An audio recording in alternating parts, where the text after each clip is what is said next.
محمد وبارك وسلم وصل عليه اللهم أرنا الحق حقا وارزقنا اتباعه اللهم أرنا الباطل باطلا وارزقنا اجتنابه آمین یا رب العالمین۔ صدر ذی وقار گرامی مرتبت مخدوم اہل سنت حضرت مولانا الحاج فیض الرحمن صاحب کریمی مدظ اللہ العالی، جملہ برادران دین و ملت، درس قرآن و حدیث کی ماہانہ مبارک نشست ہے، محفل پاک ہے، جس میں ہم سب قرآن مجید اور احادیث مبارکہ کی روشنی میں موت اور قبر کے احوال کے موضوع پر کچھ باتیں سیکھنے اور سمجھنے کے لیے جمع ہیں۔ میری دعا ہے کہ اللہ رب العزت جل مجد الکریم ہر مہینے اس جامع مسجد قیوم زینت المساجد میں ہمارا جمع ہونا اور تعلیم قرآن سے اپنے سینوں کو منور کرنا اپنی بارگاہ میں قبول فرمائے۔ درس قرآن و حدیث کمیٹی کے تمام معزز اراکین اور تمام احباب کو اللہ تبارک و تعالی جزائے خیر عطا فرمائے، جو ہر مہینے اس مبارک تقریب کا اہتمام کرتے ہیں اور اللہ کریم کے عطا کیے ہوئے رزق مال میں سے خرچ کرتے ہیں۔ اللہ ان سب حضرات کو جزائے خیر عطا فرمائے۔ اس مسجد شریف کو اللہ تعالیٰ صبح قیامت تک آباد اور شاد فرمائے۔ اس کی رونقوں میں اللہ کریم دن دگنی رات چوگنی ترقی عطا فرمائے۔ قرآن مجید کے 28ویں پارہ میں سے سورہ جمعہ کے پہلے رکوع کی آخری آیت کریمہ تلاوت کی ہے، اور یہ سورہ جمعہ کی آیت نمبر 8 ہے، جس میں اللہ رب العزت جل مجد الکریم نے فرمایا، قل، اے پیارے محبوب کریم صلی اللہ علیہ وسلم، آپ ارشاد فرما دیجئے، ان الموت الذی تفرون منہ، یہ وہی موت ہے جس سے تم بھاگتے ہو، فَإِنَّهُ مُلَاقِيكُمْ، وہ تمہیں ضرور ملتی ہے، موت ہر ایک سے ملتی ہے، اور موت کے ملنے کے بعد فرمایا ثُمَّ تُرَدُّونَ، پھر تم لوٹائے جاؤ گے، اِلَىٰ عَالِمِ الْغَیْبِ وَالشَّہَادَةِ، جو چھپی ہوئی چیزوں کو بھی جاننے والا ہے اور جو چیزیں ظاہر ہیں کھلی ہوئی ہیں ان کو بھی جاننے والا ہے۔ موت ہر کسی کو مل کے رہے گی۔ اور پھر دوسری بات اس آیت کریمہ میں یہ بیان کی گئی کہ تم اللہ کریم کی بارگاہ میں لوٹائے جاؤ گے، لے جائے جاؤ گے، ثم تردون الی عالم الغیب والشہادہ، جب اللہ کریم کی بارگاہ میں ہم لوٹائے جائیں گے تو پھر اللہ کریم ہمیں آگاہ فرمائے گا، فَيُنَبِّئُكُمْ، پھر اللہ کریم ہمیں بتائے گا، ہمیں آگاہ فرمائے گا، بما کنتم تعملون، جو کچھ دنیا میں انسان کرتا رہا ہے اس کے تمام اعمال کے بارے میں پھر اسے بتایا جائے گا کہ یہ تمہارا عمل نامہ ہے، یہ تمہارے کام ہیں جو تم دنیا میں کرتے رہے۔ اس آیت کریمہ میں یہ مضمون بیان کیا گیا کہ وہ لوگ جو موت سے بھاگتے ہیں، موت کے ذکر سے بھی کراہت محسوس کرتے ہیں، پسند نہیں کرتے کہ موت کا تذکرہ اور موت کا ذکر کیا جائے، ان لوگوں پہ بھی ذائقہ موت وارد ہوتا ہے، موت انہیں ملتی ہے۔ ملاقیکم، وہ مل کے رہے گی تمہیں، جتنا بھی اس سے بچنے کی کوشش کرو گے، راہ فرار اختیار کرو گے، یہ تو تمہیں مل کے رہے گی۔ ملاقیکم، ہر کسی کو موت ملتی ہے۔ صرف موت ملنے کے بعد آدمی ختم نہیں ہوگا، بلکہ فرمایا ثم تردون الی عالم الغیب والشہادہ، تم اللہ کریم کی بارگاہ میں لوٹائے جاؤ گے، پھر ہمارے تمام اعمال جو ہیں وہ ہمارے سامنے رکھ دیے جائیں گے۔ قرآن مجید کی دوسری آیت کریمہ میں اسے واضح کیا گیا، من یعمل مثقال ذرۃ خیر یرہ ومن یعمل مثقال ذرۃ شر یرہ، جس نے ذرہ برابر نیکی کی ہوگی وہ اپنی آنکھوں سے دیکھ لے گا یہ میری وہی نیکی ہے جو میں نے دنیا میں کی تھی، اور اگر کسی سے گناہ اور برائی کا ارتکاب ہوا تو وہ بھی اپنی آنکھوں سے دیکھ لے گا کہ یہ وہی میرا گناہ ہے، یہ میری وہی غلطی ہے، خطا ہے جو میں نے دنیا میں کی تھی۔ تو گویا کہ موت ایک ایسی حقیقت ہے جس سے ہر کسی کو واسطہ پڑے گا۔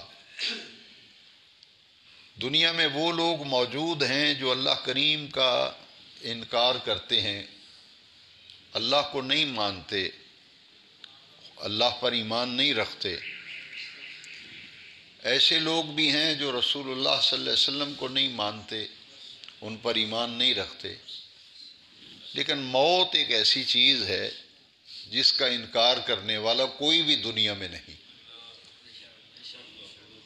اس آیت کریمہ کی تفسیر پڑھیں، مفسرین کرام نے لکھا ہے کہ خدا کا انکار کرنے والے آپ کو ملیں گے، رسول کریم صلی اللہ علیہ وسلم کی ایمان نہ لانے والے ملیں گے، لیکن موت ایک ایسی اٹل حقیقت ہے جس کا کوئی بھی منکر دنیا میں موجود نہیں۔ دین اسلام میں موت کا جو تصور ہمیں دیا گیا ہے وہ باقی تمام مذاہب سے بالکل مختلف ہے۔ اس آیت کریمہ میں اس کی نشاندہی فرما دی گئی۔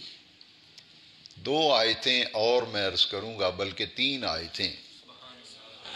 تو سب سے پہلے ہم موت کی حقیقت کے بارے میں اچھی طرح آگاہ ہو جائیں۔ ایک تو یہ ہے کہ موت تو ہر ایک سے مل کے رہے گی، ملاقات کرے گی، ملاقیکم، موت ملے گی، ملاقات ہوگی، اس سے واسطہ پڑے گا۔ دوسری آیت کریمہ جو قرآن مجید میں فرمائی گئی، کل نفس ذائقۃ الموت، جو بڑی مشہور و معروف آیت کریمہ ہے، جو ہر چھوٹے بچے کو بھی مسلمان جو ہے اسے یاد ہے۔ اس کا معنی کیا ہے؟ کل نفس ذائقۃ الموت، یہاں ذائقہ کا لفظ استعمال ہوا ہے، یہ میں اپنے تمام سامعین کی توجہ چاہتا ہوں۔ اس آیت کا معنی کیا ہے؟ کل نفس، ہر جان نے، ہر ذی روح نے موت چکھنی ہے۔ کل نفس ذائقۃ الموت، اس کا معنی یہ ہے ہر کسی کو موت چکھائی جاتی ہے۔ ایک ہے کھانا اور ایک ہے چکھنا، کھانا اور ہے اور چکھنا۔ اس آیت میں ذائقہ کا لفظ، ذائقہ کتنی دیر کے لیے ہوتا ہے، اور جو چیز چکھی جاتی ہے وہ کیسے؟ آپ نے کسی چیز کا نمک مرچ اگر چیک کرنا ہے تو یوں انگلی لگا کے آپ زبان پہ بس ایسے ہی رکھتے ہیں، پوری پیالی نہیں کھاتے، بس ایسے کرتے ہیں، تو مومن جو ہے اسے صرف موت جو ہے وہ چکھائی جاتی ہے. موت چکھنے سے اس کا یہ حال ہوتا ہے، اگر موت کھلائی جائے تو کیا حال ہوگا. یہ صرف ذائقہ موت ہے، موت چکھائی جاتی ہے. کل نفس ذائقۃ الموت، موت چکھائی جاتی ہے. اور اس آیت میں بیان کیا گیا کہ موت مل کے رہے گی. اور دوسری آیت جو میں نے پڑھی اس میں ہر ذی روح کو موت چکھائی جائے گی، ہر کسی نے موت چکھنی ہے. دو آیتیں جن میں اللہ کریم نے موت کی کیفیات کا بیان کیا ہے. ایک تو یہ کیفیت ہے کہ جب وقت آ جانا ہے، موت کا وقت ہر کسی کا اللہ کریم نے مقرر فرمایا ہے. ہمارے نام کے ساتھ ہمارا دنیا سے جانے کا جو وقت ہے، تاریخ، وہ دن، وہ وقت، کسی کا اگر 9 بجے انتقال ہونا ہے تو باقاعدہ اس میں اس کا جو گھڑی جانے کی لکھی ہوئی ہے اسے قرآن کی اصطلاح میں اجل کہتے ہیں. اجل کہتے ہیں وہ وقت جس پر آدمی پہ وہ موت چکھائی جائے گی. جس وقت موت چکھائی جائے گی اس وقت کو کیا کہتے ہیں؟ وقت اجل. انبیاء کی موت کا معاملہ الگ ہے اور ہر آدمی کا مرنا الگ ہے. یہاں یہ نقطہ سمجھ لیجیے، اگرچہ یہ موضوع نہیں ہے لیکن ضمناً یہ بات آ گئی، اس لیے ہر کسی کے لیے یہ مسئلہ سمجھنا ضروری ہے. موت ہر کسی کو چکھائی جائے گی. انبیاء کو بھی موت چکھائی جائے گی اور چکھائی جاتی ہے، قانون قدرت ہے اور دستور ہے. لیکن یہ یاد رکھیے کہ قرآن مجید میں اللہ کریم نے حضور نبی کریم علیہ السلام کے دنیا سے جانے کی کیفیت کو الگ بیان کیا اور باقی سب کے دنیا سے جانے کو الگ بیان کیا. آیت کریمہ قابل توجہ ہے، ذرا غور سے سنیں. انک میت وانہم میتون. انک میت، میت واحد ہے کہ اے محبوب صلی اللہ علیہ وسلم آپ کو بھی دنیا سے جانا ہے، آپ پر بھی ذائقہ موت جو ہے وہ وارد کیا جائے گا. انک میت واحد، باقی ہر کسی کے مرنے کا جمع کے صیغے سے ذکر کیا. فإنہم میتون، فإنہم میتون. گویا کہ حضور کا ذائقہ موت جو ہے اس کی کیفیت الگ ہے، باقی کسی کی، ہر کسی کی موت کی کیفیت الگ ہے، جسے سیدی اعلیٰ حضرت امام شاہ احمد رضا خان علیہ الرحمہ نے بیان فرمایا. انبیاء کو بھی اجل آنی ہے. اجل موت کا وقت، انبیاء کو بھی اجل آنی ہے اور فقط آنی ہے. پہلی آنی کا معنی ہے کہ موت تو آئے گی، انبیاء بھی دنیا سے چلے گئے، رسول بھی چلے گئے، جانا تو ہے سب نے. لیکن دوسرے آنی کا معنی ہے، آن کہتے ہیں ایک گھڑی کو، ایک ساتھ. انبیاء کو بھی اجل آنی ہے اور فقط آنی ہے، بس وہ ذائقہ موت چکھا دیا گیا، ایک آن کے لیے ان پہ موت طاری ہوتی ہے. لہذا موت ایک ایسی حقیقت ہے جس سے ہر کسی کا واسطہ پڑے گا. اس کو قرآن مجید میں بیان کیا گیا. جو اجل ہے نا، اجل میرے اور آپ کے دنیا سے جانے کا وقت، اس میں نہ تقدیم ہوتی ہے نہ تاخیر ہوتی ہے. تقدیم کا معنی یہ ہے کہ جو وقت اللہ نے مقرر کیا ہے اس سے پہلے موت آتی ہی نہیں، اور نہ تاخیر ہوتی ہے، نہ اس سے پہلے موت آتی ہے نہ وہ موت لیٹ ہوتی ہے. عین اس لمحے جو اجل وقت مقرر ہے، اس مقررہ وقت پر پھر ہم سب اس دنیا کو چھوڑ کر جائیں گے. یہ آیت کریمہ میں بیان کیا گیا. میں اب آیت کریمہ پڑھتا ہوں. اذا جاء اجلہم، جب اجل آ جائے، لا یستاخرون ساعتا، ساعت ایک لمحہ بھی موت جو ہے نہ مؤخر ہوتی ہے نہ مقدم ہوتی ہے. اذا جاء اجلہم لا یستاخرون ساعۃ ولا یستقدمون. وقت سے پہلے موت نہیں آتی نہ وقت کے بعد آتی ہے. عین وہ وقت جو ہو جاتا ہے تو ذائقہ موت چکھایا جاتا ہے, روح بندے کی پرواز کر جاتی ہے. تیسری حقیقت بڑی ہی قابل توجہ ہے. ایک تو یہ کہ موت برحق ہے. آج کے درس قرآن میں ہم نے قرآن کی آیتوں سے جو چند مسئلے معلوم کیے, ان میں پہلا مسئلہ یہ ہے کہ موت آ کر رہے گی. دوسری بات کہ موت کا وقت جو مقرر ہے اس سے آگے پیچھے نہیں ہوگا. دو باتیں. تیسری بات یہ ہے کہ وہ جگہ جہاں انسان کو موت چکھائی جاتی ہے, ذائقہ موت وارد کیا جاتا ہے, اسے موت آتی ہے, اس کی روح جسم سے پرواز کرتی ہے, وہ اللہ کریم نے جگہ بھی مقرر کی ہوئی ہے. اس میں قرآن مجید کی آیت کریمہ دیکھیے کتنا واضح موت کے حوالے سے بیان ہے. وما تدری نفس بأی ارض تموت. وما تدری نفسن کا معنی یہ ہے کہ تم میں سے کوئی نہیں جانتا, کوئی جان کوئی زیرو نہیں جانتا, کوئی شخص بھی, بأی ارض تموت, کہ زمین کے کس حصے پر اسے موت آئے گی. اس آیت کریمہ سے یہ معلوم ہوا کہ اللہ جانتا ہے کہ ہر انسان کا وقت کہاں آنا ہے. وہ جس جگہ پہ ذائقہ موت چکھایا جاتا ہے وہ جگہ بھی اللہ کریم نے مقرر فرمائی ہوئی ہے. ہر ایک کا جانا برابر نہیں ہے. موت ہر کسی کو آئے گی لیکن ہر ایک کا جانا الگ الگ ہے. قرآن مجید میں دیکھیے, ایک ہے نفس امارہ, ایک ہے نفس لوامہ, اور ایک ہے نفس مطمئنہ. یہ ایک سفر ہے. نفس لوامہ تک, نفس امارہ سے آدمی نفس لوامہ تک پہنچتا ہے, اور نفس لوامہ سے پھر نفس مطمئنہ تک جو پہنچ جاتا ہے اس کا ذکر پھر قرآن مجید میں آیا کہ وہ شخص, اس کے لیے موت کتنی آسان ہو جاتی ہے, وہ موت کی تلخیوں سے کیسے بچتا ہے. عین موت کے وقت اسے پھر بشارت ملتی ہے. اس بندے کی جب موت کا وقت آتا ہے تو آسمان سے ملائکہ اترتے ہیں. ملائکہ اترتے ہیں.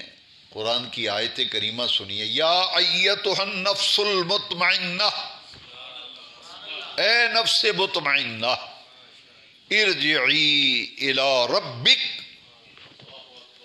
واپس آ جا اپنے رب کے پاس. جب اس کی روح نکالی جاتی ہے, جان نکالی جاتی ہے, روح قبض کی جاتی ہے, کتنے پیارے لفظ استعمال کرتے ہیں فرشتے, ارجعی الی ربک, چل اپنے گھر جا رہے ہیں. یہ تیرا پردیس تھا, تو اپنے دیس میں جا رہا ہے. ارجعی الی ربک, جس رب کی طرف سے تو دنیا میں آیا تھا نا, اسی رب کی بارگاہ میں چل, لوٹا, واپس آ جا, پلٹا, الی ربک, اپنے پروردگار کی طرف. یہ دو لفظ اس آیت کے جو آخری ہیں وہ بڑی توجہ چاہتے ہیں. راضیتم مرضیہ, اے نفس مطمئنہ لوٹا پلٹا اپنے پروردگار کی طرف. راضیتن, تیرا رب تجھ سے راضی ہے. مرضیہ, تیرا رب تجھ سے راضی ہے, تو اپنے رب کی عطاؤں پر اپنے رب سے راضی ہے. راضیتم مرضیہ. آئیے میں اور آپ مل کر دعا کرتے ہیں کہ اللہ تعالی ہمیں ایسی موت دے جس موت کا ذکر قرآن مجید کی اس آیت کریمہ میں. بس وہ دنیا میں جب جائے گا تو وہ کامیاب ہو کے جائے گا, باقی سب ناکام ہو کے جائیں گے. اسے موت کے وقت فرشتے کہتے ہیں کہ چل اپنے رب کی بارگاہ میں, تیرا رب تجھ پہ راضی ہے, تیرا رب تجھ پہ. راضیۃ مرضیہ، رب بھی راضی ہے، مرضیہ، اور تو اپنے رب کی عطاؤں پر اپنے رب سے راضی ہے۔ اسے کہتے ہیں خاتمہ بالخیر، خاتمہ بالایمان۔ جس کو موت کے وقت ایمان پر خاتمہ نصیب ہو گیا، اور جس کو موت کے وقت ایمان کی حالت میں جانا نصیب ہو گیا، کلمہ طیبہ نصیب ہو گیا، وہ بڑا خوش قسمت ہے۔ پھر ملائکہ آسمانوں سے اس کا استقبال کرنے کے لیے آتے ہیں۔ راضیۃ مرضیہ، صرف یہ نہیں کہ تیرا رب راضی ہے تجھ پہ، تو اپنے رب سے راضی۔ فرمایا فادخلی فی عبادی، فادخلی فی عبادی، میرے بندوں میں شامل ہو جا، وادخلی جنتی، اور میری جنت میں داخل ہو جا۔ یہ جنت کی بہاریں تیری منتظر ہیں۔ ایک موت وہ ہے کہ جب روح نکالی جاتی ہے اسے بشارت دی جاتی ہے تیرا رب تجھ پہ راضی ہے، تو اپنے رب کی عطاؤں پر رب سے راضی ہے، تو اللہ کے بندوں میں شامل ہو رہا ہے، تو جنت میں جا رہا ہے۔ اور اس وقت تک اس کو موت نہیں آتی، ادھر جان نکلنے کا وقت آتا ہے، فرشتے روح قبض کرنے آتے ہیں، اور جس کا خاتمہ ایمان پر ہو رہا ہوتا ہے اس کو جنت میں اس کا گھر دکھا دیتے ہیں۔ جنت میں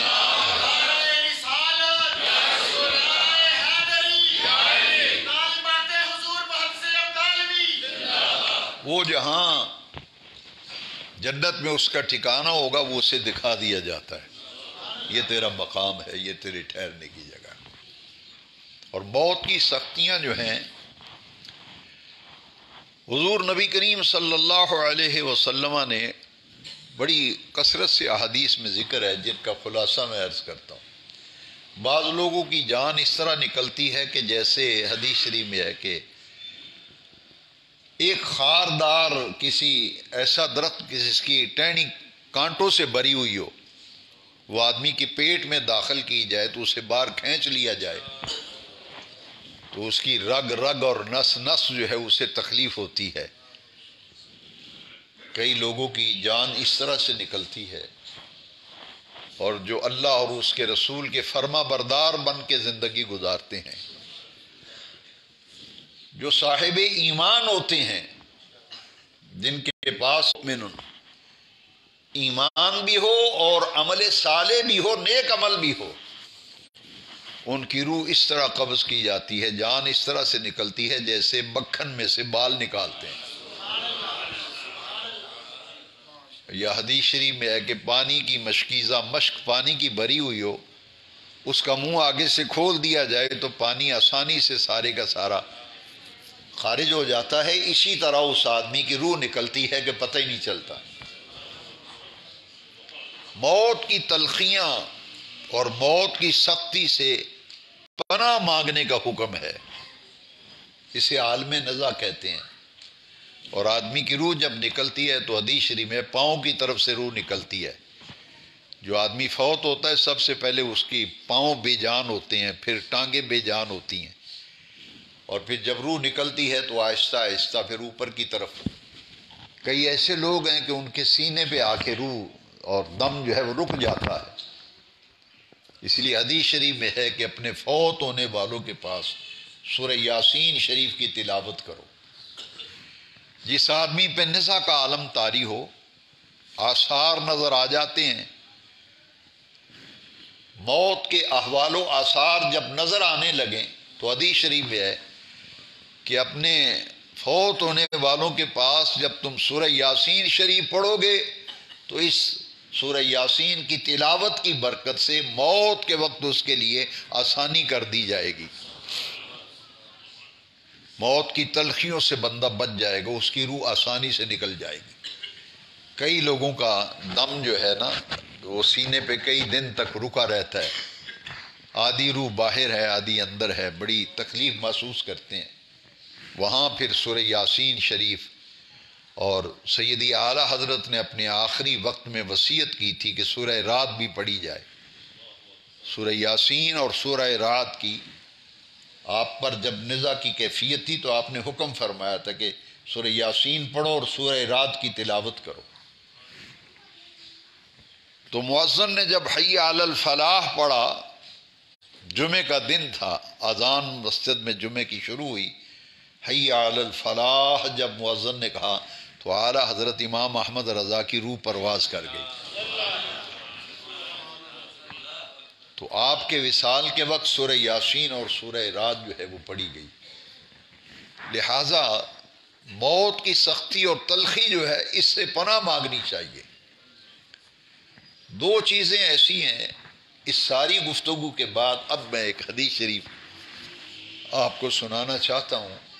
وہ یہ ہے کہ ہمارے معاملات میں جب گڑبڑ ہوتی ہے، ہماری زندگی میں جو خرابیاں آتی ہیں، معاملات خراب ہوتے ہیں، اس میں ہمارا اپنا قصور ہوتا ہے۔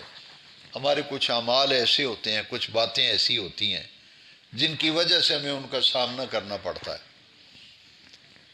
آپ دیکھتے ہیں کہ جیسے حدیث شریف میں ہے کہ یہ لوہا جو ہے، لوہا اس کو زنگ لگتا ہے، بارش میں پانی میں لوہا رکھ دیا جائے اور کچھ دنوں کے بعد آپ دیکھیں تو اسے زنگ لگتا ہے، زنگ۔ تو حضور نے ارشاد فرمایا جس طرح زنگ لگتا ہے نا لوہے کو، دوسری چیزوں کو، اسی طرح انسان کا جو دل ہے یہ بھی زنگ آلود ہوتا ہے۔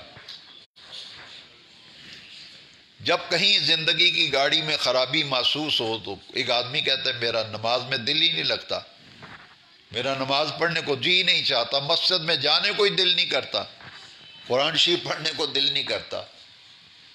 تو قرآن و حدیث کے گہرے مطالعے کے بعد میں اس نتیجے پر پہنچا ہوں کہ اس وقت حالت یہ ہوتی ہے کہ دل جو ہے اس کو زنگ لگ جاتا ہے، دل زنگ آلود ہو جاتا ہے، اور جب زنگ آلود ہوتا ہے پھر ہمارے معاملات کے اندر بگاڑ آنا شروع ہو جاتا ہے۔ قربان جائیں صحابہ کرام پہ، وہ حضور سے پوچھتے تھے، حضور جب جواب دیتے تھے تو وہ ہم سب کے لیے وہ تعلیم بن گئی، ہدایت بن گئی۔ میرے آقا نے جب فرمایا نا کہ دل بھی زنگ آلود ہوتے ہیں، جس طرح لوہے کو زنگ لگتا ہے دلوں کو بھی زنگ لگتا ہے، تو صحابہ نے پوچھا حضور یہ دلوں کا زنگ کیسے دور ہوگا؟ دل کا زنگ کیسے دور ہوگا؟ حضور نے فرمایا دو چیزیں اپنا لو، دل کا زنگ جو ہے وہ دور ہو جائے گا۔ دو چیزیں حضور نے بیان فرمائی، کیا کیا؟ فرمایا ایک تلاوت القرآن، ایک قرآن مجید کی تلاوت، اور دوسرا اپنی موت کو کثرت سے یاد کرنا۔ دو چیزیں حضور نے بتائی، ایک تلاوت قرآن اور ایک موت کو کثرت سے، بہت زیادہ موت کو یاد کرنا۔ یہ سوچتے رہنا یار ایک دن میرا بھی آئے گا نا، کسی کا جنازہ کندھے پہ اٹھا کے میں لے جا رہا ہوں، ایک دن میرا بھی جنازہ اسی طرح اٹھایا جائے گا۔ مسجد میں اعلان ہو فوتگی کا، موت کو کثرت سے یاد ہم آسانی سے کیسے کر سکتے ہیں؟ اس کے طریقے بتا رہا ہوں۔ مسجد میں اعلان ہوا فلاں حاجی صاحب کا انتقال ہو گیا، ہمیں سوچنا چاہیے ایک دن ایسا آئے گا میرا بھی مسجدوں میں اعلان ہوگا۔ آج ان کا اعلان ہو رہا ہے، کل میرا بھی اعلان ہوگا۔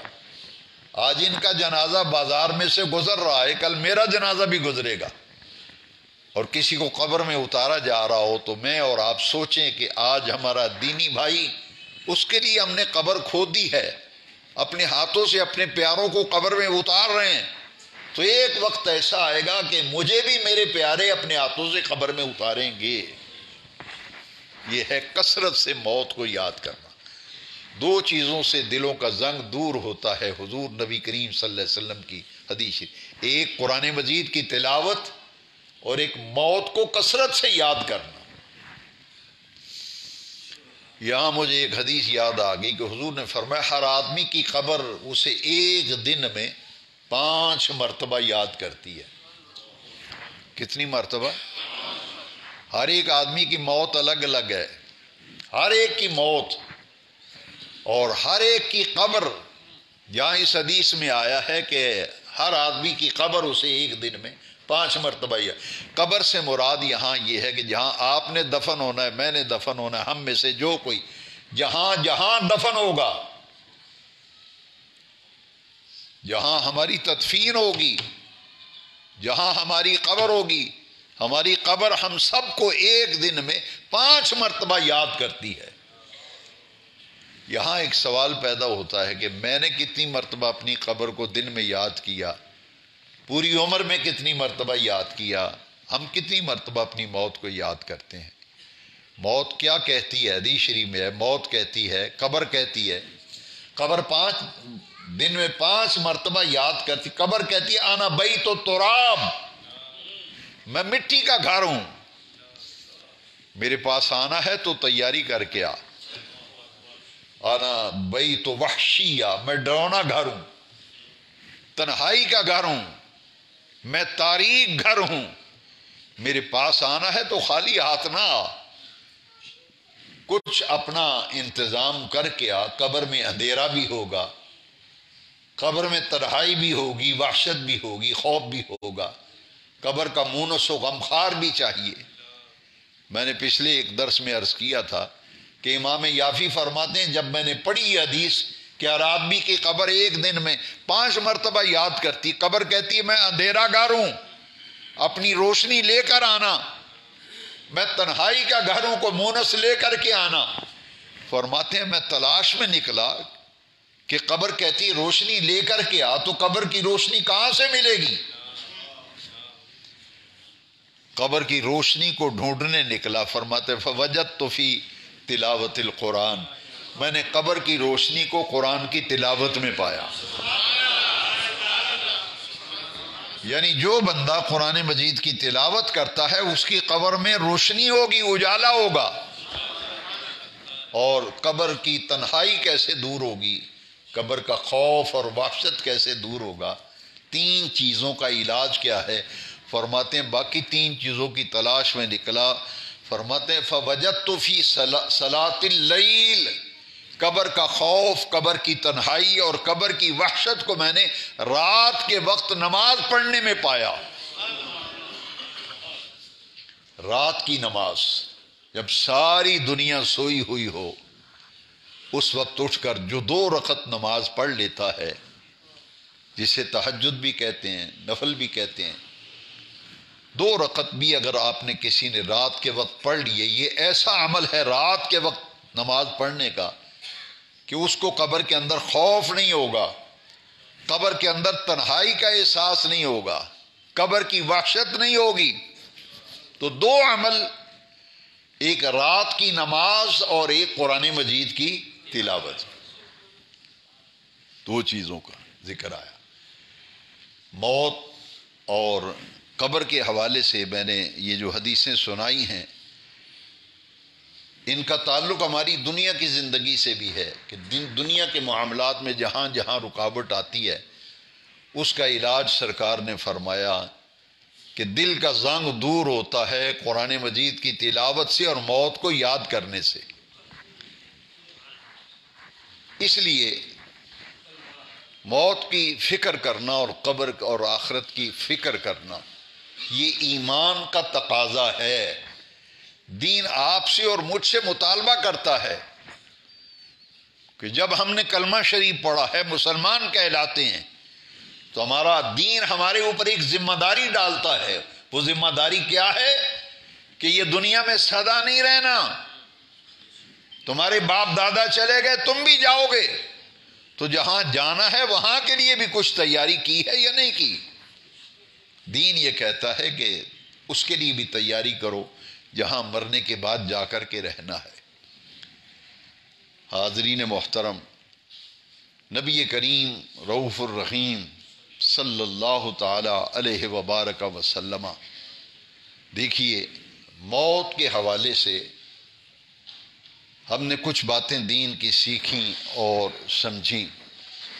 جس وقت آدمی پہ موت کا وقت آتا ہے تو ہمارے دین نے ہمیں کچھ باتیں سکھلائی ہیں کہ جو آدمی جان نکل رہی ہے تو اسے یہ نہیں کہنا چاہیے کلمہ شریف پڑھو، یہ نہیں کہنا چاہیے، اس لیے کہ وہ نزا کے عالم میں ہے۔ اگر وہ انکار کر دے گا تو پھر کیا ہوگا؟ سمجھتے ہیں کہ اس کا خاتمہ پھر صحیح نہیں ہوگا۔ تلقین میت کیا ہے؟ جس سے ایک تو قبر کی تدفین کے بعد تلقین ہے ایک موتا کی تلقین، یعنی ایک آدمی دنیا سے جا رہا ہے، موت کے آثار ہم نے دیکھ لیے ہیں، کچھ ایسے آثار نظر آ گئے کہ اس کا وقت تھوڑا لگتا ہے، تو اس کا طریقہ یہ ہے کہ اسے یہ نہیں کہنا چاہیے کلمہ شریف پڑھو کلمہ شریف پڑھو، اس کا طریقہ یہ ہے کہ اس کے پاس بیٹھ کر قدرے اونچی آواز سے کلمہ شریف پڑھو، بار بار اس کے پاس بیٹھ کے کلمہ شریف پڑھو. جب آپ کلمہ شریف پڑھیں گے تو اس کی زبان پہ بھی کلمہ شریف جاری ہو جائے گا، وہ ان کلمات کو دہرائے گا. اور دنیا سے جانا برحق ہے، مگر حضور نے دنیا میں ہمیں سب طریقے دین ہمارے سکھا دیے، دین مکمل ہے، سب باتیں سکھا دی. حضرت معاذ رضی اللہ عنہ نے جب حضور سے عرض کیا تھا کہ مجھے کوئی وصیت کیجیے، نصیحت، میں کچھ نصیحت لینا چاہتا ہوں، تو حضور نے فرمایا تھا ان تموت ولسانک رطب بذکر اللہ عز وجل، اے معاذ جب تجھے موت آئے تو تیری زبان اللہ کے ذکر سے تر ہو. مومن کی اس سے زیادہ کو خوش قسمتی ہے کہ موت کے وقت اس کی زبان کس سے تر ہو؟ اللہ کے ذکر سے تر ہو. حدیث شریف میں ہے کہ موت کے وقت پیاس بہت لگتی ہے آدمی کو، جتنا مرضی پانی پلا دیں اس کی پیاس نہیں بجھے گی. یہ نزا کے عالم ہے، کتنی تکلیف ہوتی ہے، لیکن ان تکلیفوں کو دور کرنے کا علاج بھی بتایا گیا. ایسی زندگی اختیار کرو، اللہ کے فرما بردار بندے بن کے گزارو زندگی. ہمارے ہاں ایک بہت باتیں کچھ غلط ہمارے تصور میں بیٹھ گئی. نیک آدمی سے بھی گناہ ہوتا ہے، نیک آدمی سے بھی، ہاں قرآن مجید میں لکھا ہے، نیک نہیں بلکہ متقی آدمی سے بھی گناہ ہوتا ہے. صرف انبیاء معصوم ہیں، صرف انبیاء، نبی معصوم ہے، رسول معصوم ہے، پیغمبر معصوم ہے. ان کے علاوہ یہاں انسانوں میں کوئی اور معصوم نہیں. ہر انسان سے خطا ہو، حضور نے فرمایا ہر انسان خطا کار ہے. حدیث ہے نبی پاک صلی اللہ علیہ وسلم، کسی نہ کسی درجے میں مجھ سے آپ سے کئی ایسی غلطیاں خطائیں سرزد ہوتی ہیں جو کہ شریعت میں ناپسندیدہ کام ہے، ہم سے ہو جاتے ہیں. لیکن ان کا علاج کیا ہے سرکار نے بتایا ہے. یہ حدیث بڑی توجہ سے سنے، میں خاص طور پر اپنے تمام دینی بھائیوں کو متوجہ کرتا ہوں کہ اس حدیث میں یہ سارا راز بتا دیا گیا. کل ابن آدم خطاؤن، فرمائی آدم کا ہر بیٹا گناہ گار ہے، خطا کار ہے. لیکن اس حدیث کا جو اگلا حصہ ہے وہ بڑا پیارا ہے، خیر الخطائین التائبون. اچھا گناہ گار بھی کو بہترین ہوتا ہے، اور سرکار فرما رہے ہیں ہر آدمی گناہ گار ہے، خطا کار ہے.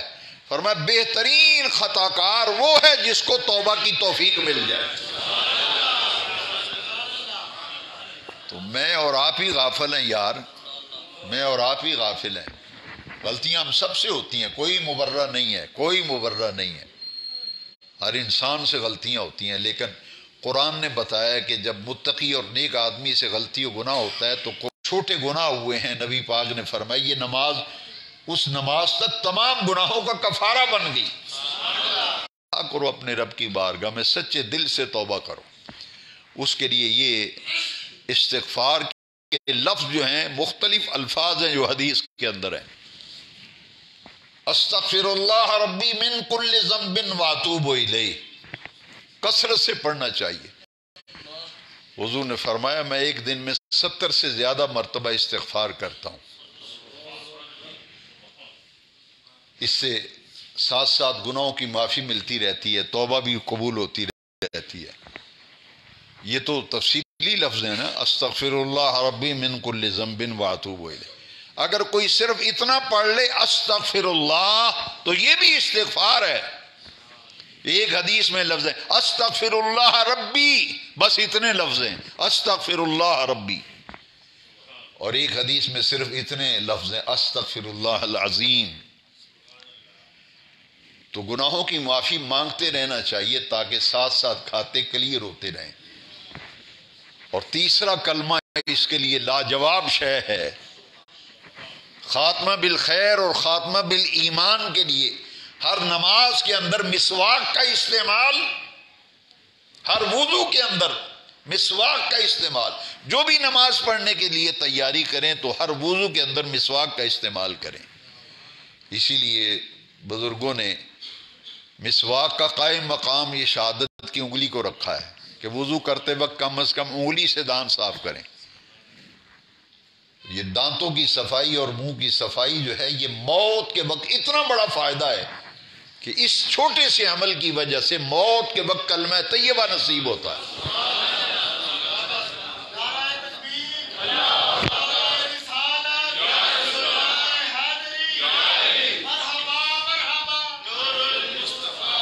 تو موت کے وقت ہمیں اللہ آسانیاں فرمائے.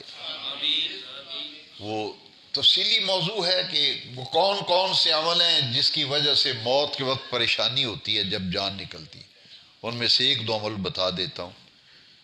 ماں باپ اگر ناراض ہوں نا، ماں باپ ناراض ہوں، کسی کے ماں باپ ناراض ہوں، جب اس کو موت کا وقت آتا ہے تو بڑی اذیت کا سامنا کرنا پڑتا ہے اور اندیشہ ہوتا ہے کہ کہیں سوء ایمان کا شکار نہ ہو جائے.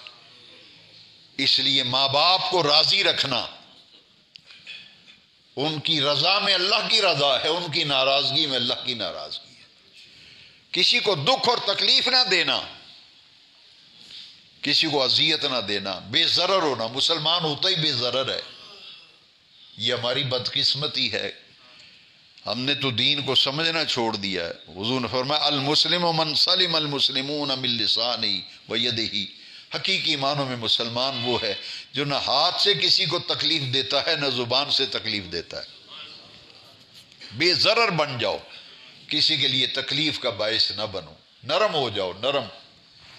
اس لیے ایک تو یہ ہے کہ موت کے احوال پر میں نے بڑی مدلل قرآن و حدیث کی آیتوں کی اور حدیثوں کی روشنی میں بتا دیا. موت کے بعد پھر کس چیز سے واسطہ پڑتا ہے؟ قبر سے. موت کے بعد پھر ہر کسی کے جب موت ہو جاتی ہے فوراً قبر کی تیاری شروع ہو جاتی ہے. رشتہ دار بھی آتے ہیں تو آتے ہی پوچھتے ہیں یار قبر تیار ہو گئی یا نہیں ہوگی.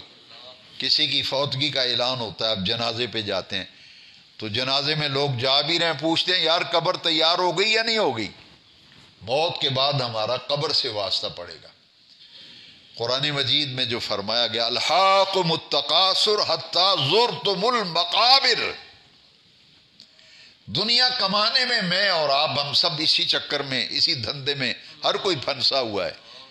مال کماؤ، مال بناؤ، آخرت اور قبر اور موت یاد ہی نہیں. قرآن کہتا ہے، پوری سورت ہے التکاثر، اس کے پہلے لفظ کیا ہے؟ الہاکم التکاثر حتی زرتم المقابر.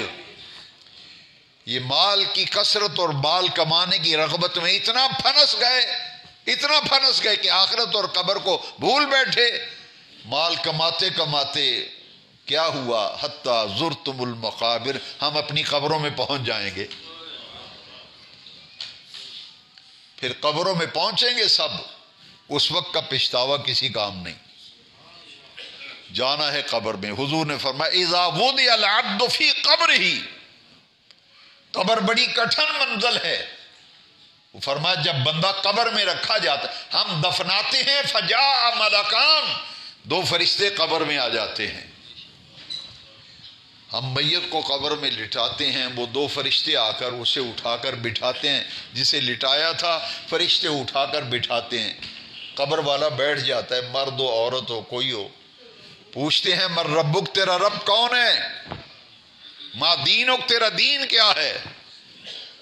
پھر آقا کریم صلی اللہ علیہ وسلم کی زیارت کرائی جاتی. پوچھا جاتا ہے ما کنت تقول فی حق ھذا، اس ہستی کے بارے میں کیا کہا کرتا تھا؟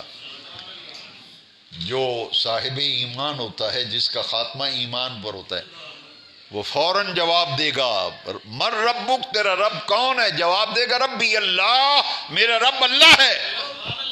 ما دینک، تیرا دین کیا ہے؟ کہے گا دینی الاسلام، میرا دین اسلام ہے. پھر حضور کی زیارت ہوگی. پوچھا جائے گا جانتا ہے اس ہستی کو، یہ کون ہے؟ پہچانتا ہے ان کو؟ کیا کہا کرتا تھا ان کے بارے میں؟ تو وہ فرشتے جب پوچھتے ہیں تو مومن کہے گا ھذا نبینا محمد رسول اللہ جاء بالبینات، یہ میرے آقا و مولا ہیں جو اللہ کی واضح نشانیاں لے کر ہمارے پاس تشریف لائے تھے۔ جب سوالوں کا جواب دے دیتا ہے تو پھر فرشتے جنت سے اس کا بستر لے کے آتے ہیں، جنت سے بستر آتا ہے، قبر میں بچھا دیا جاتا ہے، اس کی قبر کو جنت کی کیاریوں میں سے کیاری بنا دیا جاتا ہے، اور پھر فرشتے کہتے ہیں نم کا نومت العروس، ایسے سو جا جیسے دلہن سوتی ہے، دلہن کے سونے کی طرح سو جا۔ یہاں محدثین نے لکھا ہے کہ دلہن بے فکر ہوتی ہے، اس دن ساری فکریں گھر والوں کو ہوتی ہیں، دلہن کو کوئی فکر نہیں ہوتی، نہ کھانے کی، نہ پینے کی، نہ اٹھنے کی، نہ بیٹھنے کی، بے فکر ہوتی ہے نا، وہ سارا کام تو گھر والے کریں گے، وہ بے فکر ہے۔ فرشتے کہیں گے اب تو یہاں آرام کر، نم کا نومت لو، دلہن جیسے بے فکر ہوتی ہے نا، تجھے کوئی فکر نہیں، اب سو جا، سو جا، نم، سو جا۔ کب تک سو جا؟ قیامت آنے تک وہ قبر میں، جو اس کی قبر کو جنت کی کیاری بنا دیا جاتا ہے، اور قیامت تک وہ قبر میں جنت کی لذتیں اور مزہ لیتا رہتا ہے۔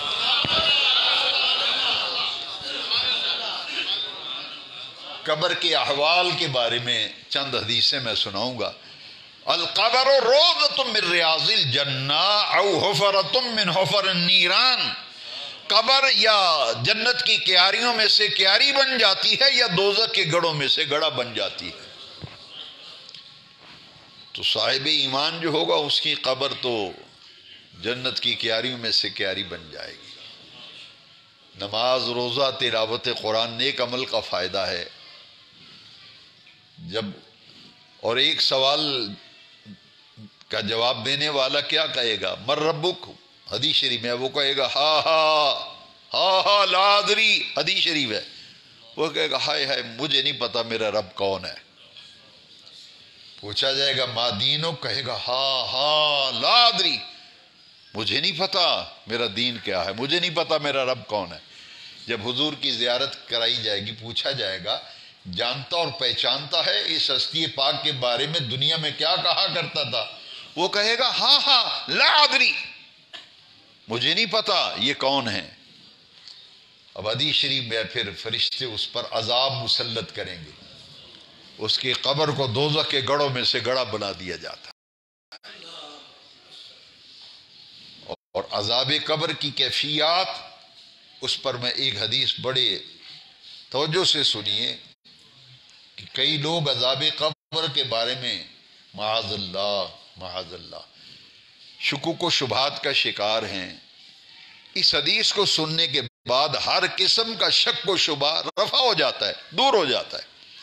حضور تشریف لا رہے تھے، اچانک حضور سواری سے نیچے اتر آئے، تشریف لے آئے۔ صحابہ کو تعجب ہوا کہ اچانک سواری روکی ہے آقا کریم نے، نیچے اترے، اور اس طرف دو قبریں تھیں، حضور سواری سے اتر کر سیدھے ان قبروں کی طرف تشریف لے گئے۔ حضور نے کھجور کی تر ٹہنی منگوائی، شاخ، اس کو درمیان سے حضور نے دو ٹکڑے کیا، دو ٹکڑے کی اس ٹہنی کے، کھجور کی تری سرسبز و شاداب ٹہنی کو، ایک شاخ کا حصہ ایک قبر پہ رکھ دیا، دوسری ٹہنی کا حصہ، دوسرا جو حصہ تھا وہ دوسری قبر پہ رکھ دیا۔ صحابہ نے پوچھا حضور ایسا عمل ہم نے پہلے کبھی نہیں دیکھا جو آج آپ نے عمل کیا۔ فرمایا میں جب سواری پہ گزر رہا تھا میں نے دیکھا ان دونوں قبر والوں کو عذاب ہو رہا ہے، دونوں قبر والوں کو، ایک کو اس لیے عذاب ہو رہا ہے کہ پیشاب کے چھینٹوں سے نہیں بچتا تھا۔ صاف ستھرا رہنا، پاکیزہ رہنا اللہ کو کتنا پسند ہے۔ واللہ یحب التوابین ویحب المتطہرین، ایک تو توبہ کرنے والوں سے اللہ محبت فرماتا ہے، پسند فرماتا ہے توبہ کرنے والوں کو، اور دوسرا صاف ستھرا رہنے والوں کو اللہ پسند فرماتا ہے۔ تو جو آدمی پیشاب کرتا ہے اس کے جسم پہ پڑتے ہیں، کپڑوں پہ پڑتے ہیں، پیشاب کے چھینٹوں سے نہیں اپنے آپ کو بچاتا، نہ لباس کو بچاتا ہے۔ ایک یہ عمل ہے جس کی وجہ سے قبر کا عذاب ہوتا ہے۔ ایک قبر والے کو فرمایا اس لیے عذاب ہو رہا ہے، دوسرے قبر والے کو اس لیے عذاب ہو رہا ہے وہ لوگوں کی غیبت چغلیاں کیا کرتا تھا، اب حضور یہ ٹہنیاں کیوں رکھی ہیں؟ فرمایا ہر تر چیز اللہ کی تسبیح بیان کرتی ہے. یہ ٹہنیاں اللہ کی تسبیح پڑھتی ہیں. جب تک یہ ہری بھری رہیں گی اللہ کی تسبیح پڑھتی رہیں گی. یہ قبر پر میں نے اس لیے رکھی ہیں کہ جب یہ ٹہنیاں اللہ کی تسبیح پڑھیں گی دونوں قبروں کے عذاب کے اندر تخفیف کر دی جائے گی. تو دونوں قبروں پر حضور نے تر ٹہنیاں کھجور کی رکھوائی تھی. عذاب قبر جو ہے وہ برحق ہے. اور جو نیک آدمی جب قبر میں جاتا ہے اللہ اکبر کیسی اس کی قبر کی بہاریں ہوتی ہیں. اور میں نے پہلے آپ کو حدیث سنائی کہ قبر جو ہے 5 مرتبہ یاد کرتی ہے نا دن میں. حضور کی ایک صحابی کا انتقال ہونے لگا تو انہوں نے وصیت کی تھی کہ اونٹ کو ذبح کرنے اس کے گوشت بنانے میں جتنا وقت لگتا ہے نا مجھے دفنانے کے بعد اتنی دیر میری قبر پر موجود رہنا. میں مانوس رہوں گا. حدیث شریف میں ہے جب تم میت کو دفن کر کے آتے ہو یسمع قرع نعالہم، جو لوگ میت کو دفنانے کے بعد واپس آتے ہیں تو قبر والا جو ہے ان کے قدموں کی آہٹ کو بھی سنتا ہے. اسی لیے حدیث شریف میں ہے کہ جب میت کو دفن کرو تو سرانے کی طرف سورہ بقرہ کی پہلی آیات پڑھو اور دفنانے کے بعد قدموں کی طرف کھڑے ہو کر سورہ بقرہ کی آخری آیتیں پڑھو تاکہ قرآن پڑھا جائے گا اور قبر پر رحمت الہی کا نزول ہوگا. اور یہ قیامت تک پھر قبر میں رہتا ہے بردہ. اور جب قیامت آئے گی تو حضور نے فرمایا قبروں سے لوگ اٹھائے جائیں گے میدان محشر میں پھر جمع کیے جائیں گے. سب سے پہلے حضور فرماتے ہیں میری قبر کھلے گی. قیامت بپا ہوگی نا تو سب سے پہلے حضور کی قبر کھلے گی. آپ اپنی قبر انور سے جلوہ گر ہوں گے. پھر حضرت ابو بکر کی قبر کھلے گی. پھر حضرت عمر کی قبر کھلے گی. اس کے بعد پھر مدینہ شریف کا جو قبرستان ہے جنت البقیع شریف وہ کھلے گا. اہل بقیع باہر آئیں گے. اس کے بعد پوری دنیا میں کون سا قبرستان ہے جو کھلے گا؟ وہ مکہ شریف کا قبرستان جنت المعلا. یہ مکہ شریف کا قبرستان ہے وہ کھلے گا. پہلے حضور کی قبر انور پھر حضرت ابو بکر کی پھر حضرت عمر کی رضی اللہ عنہما پھر اہل بقیع قبروں سے باہر آئیں گے. پھر مکہ شریف کا قبرستان کھلے گا. پھر سارے اہل قبور میدان محشر میں جمع کیے جائیں گے. پوری دنیا کے قبرستان پھر ایک دم کھلیں گے. میدان محشر میں لوگ اکٹھے کیے جائیں گے. حاضرین محترم موت اور قبر کا احوال جو ہیں آج یہ موضوع تھا ہمارا. اور اس موضوع کے انتخاب اور اس کے پر گفتگو اس لیے کی گئی تاکہ اصلاحی پہلو پیش نظر ہے ہمارے کہ میں اور آپ ہم اس بات کی فکر کریں کہ یہ دنیا میں یہاں ہمیشہ نہیں رہنا چلے جانا ہے.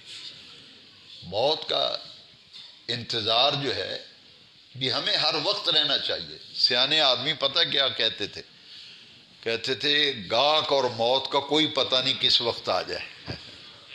بڑا پیارا جملہ ہے, کبھی اکیلے بیٹھ کے غور کرنا. کہتے ہیں گاہک کا بھی کوئی پتہ نہیں کس وقت آ جائے اور موت کا بھی کوئی پتہ نہیں. یہ ہماری مثال نہیں ہے. ہمارے بہت بڑے ایک عالم دین اور اہل سنت کے مایہ ناز مناظر, کل ان کا جنازہ ہوا ہے, علامہ سعید احمد صاحب اسد, جو مناظر اسلام تھے. یعنی تمام بد عقیدہ اور بد مذہبوں کو ان کے جتنے بھی سوالات ہوتے تھے وہ تقریر جب کرتے تھے کہتے تھے لے آؤ, کوئی سوال ہے تو لے آؤ. جس کا کہیں حل نہیں ہوتا تھا ایسا جواب دیتے تھے کہ لاجواب ہو جاتے تھے لوگ. ساری زندگی انہوں نے مسلک کا پہرا دیا ہے. اور ان کے والد بہت بڑے عالم تھے, علامہ مفتی محمد امین صاحب رحمۃ اللہ علیہ. ان کے بیٹے تھے مناظر اسلام حضرت علامہ پروفیسر محمد سعید احمد اسد. دیکھیے کیسی موت آئی ہے. ایک آدمی بیمار ہو تو ذہن تیار ہو, تیار حضرت صاحب بیمار ہیں, مولانا صاحب بیمار ہیں, حاجی صاحب بیمار ہیں, چودھری صاحب بیمار ہیں, بھائی بیمار ہے, ایک ذہن تیار ہوتا ہے. آدمی بیمار ہے, چارپائی پہ پڑا ہوا. رات کو جلسے میں تقریر بھی کی ہے, جلسے میں تقریر بھی کیا اور پھر وہ ایک وہ روزانہ کلپ بنوا کے وہ آج کل چلا ہوا ہے نا سلسلہ، انٹرنیٹ پہ چڑھاتے ہیں، انہوں نے حضرت سیدنا صدیق اکبر کے فضیلت پر کلپ بھی بنوایا۔ رات کو 7:30 بجے نماز سے فارغ ہوئے تو 7:30 بجے نماز سے فارغ ہو گئے، اسی کمرے میں چلے گئے جہاں ریکارڈنگ ہوتی ہے، فرمایا کہ وہ میں نے یار جلسے میں جانا ہے، میری ریکارڈنگ پہلے کر لو۔ وہ 10-15 منٹ کا کلپ بنواتے تھے، ہر روز چڑھاتے تھے نیٹ پہ، پہلے وہ چڑھوایا، پھر بیان کر کے آئے، ماشاءاللہ فجر کی نماز پڑھی اور سارے معاملات وظائف وغیرہ۔ بس اچانک طبیعت خراب ہوئی، پتہ ہی نہیں چلا، آنے واحد میں ایک سیکنڈ کے اندر ہارٹ اٹیک ہوا ہے۔ اس نے مہلت ہی نہیں دی، ڈاکٹر کو بلانے ہاسپٹل جانے کی نوبت ہی نہیں آئی، اور دیکھتے ہی دیکھتے ہاتھوں میں دنیا سے چلے گئے۔ پوری دنیا میں فوراً خبر ہوگی، جنگل کی آگ کی طرح پھیل گئی خبر کہ علامہ پروفیسر محمد سعید احمد اسد انتقال کر گئے۔ وہ جہاں تقریر کرنے کو راتی تقریر کر کے گئے، ساڑھے کو جو نمازی تھے انہوں نے کہا یار فجر دی نماز مسیتی پڑھائی، تو موت اور گاہ کا کوئی پتہ نہیں کس وقت آ جائے۔ تو ہمیں تو بھائی دین یہ کہتا ہے، اس لیے یہ موضوع آج رکھا گیا کہ ہمیں یار مجھے اور آپ کو اس کی بھی کوئی فکر کرنی ہے جہاں جانا ہے۔ وہ تو گھر کی چارپائی بھی نہیں ملے گی آپ کو، ہاں جب موت آئے گی کہیں گے جاؤ مسجد قیوم سے چارپائی لے آؤ، اچھا نہلاتے بھی نہیں گھر میں، کہتے ہو یارو بسی تو پھٹا بھی لے آؤ نوان والا، گھر میں نہلاتے بھی نہیں، بستر بھی گھر کا نہیں، چارپائی وہ چادر بھی مسیتوں ہی لے آوے جی۔ وہ جن کے لیے میں اور آپ مر جاتے ہیں اولاد کے لیے، بیوی بچوں کے لیے، وہ تو تمہیں گھر سے چارپائی دینے کے لیے تیار نہیں، بسترا گھر سے نہیں دیتے، آپ چادر بھی مسجد کی لیتے ہیں استعمال۔ جن کے لیے ہم مر جاتے ہیں کما کے کھلاتے پلاتے ہیں، او جی وہ تسی مسیتوں بلا لے، غسل بھی دینے والا بندہ وہ تو ہی پڑھ لے، یہ تو آپ کو ہاتھوں سے غسل بھی نہیں دیں گے، قبر میں نہیں اتاریں گے۔ جن کے لیے مر رہے ہیں ہم، تو یاد چھوڑو اس دنیا کو، ہمیں اور آپ کو فکر کرنی چاہیے۔ دیکھیں کتنی جہالت ہے جی۔ کفن جی یہ تو ماموں لے کے آئے گا کفن، نانکے لے آؤں کفن، وہ تو کفن بھی نصیب نہیں تمہارے گھر کا۔ کیسی ہماری جاہلانہ رسمیں ہیں۔ لہٰذا آج کے درس کا موضوع مجھے درس قرآن و حدیث کمیٹی نے دیا ہے، میں نے اپنی مرضی سے نہیں۔ یہ کہتے ہیں کہ ہم اس موضوع پہ چاہتے ہیں ہمیں کچھ دین کی باتیں ملیں، تو ہم نے الحمدللہ دوستوں کی خواہش پہ یہ موضوع رکھا تاکہ وہ دین کی، یہ تو بڑا وسیع مضمون ہے، ایک درس میں تو ساری چیزیں نہیں بیان ہو سکتی، میں نے مناسب سمجھا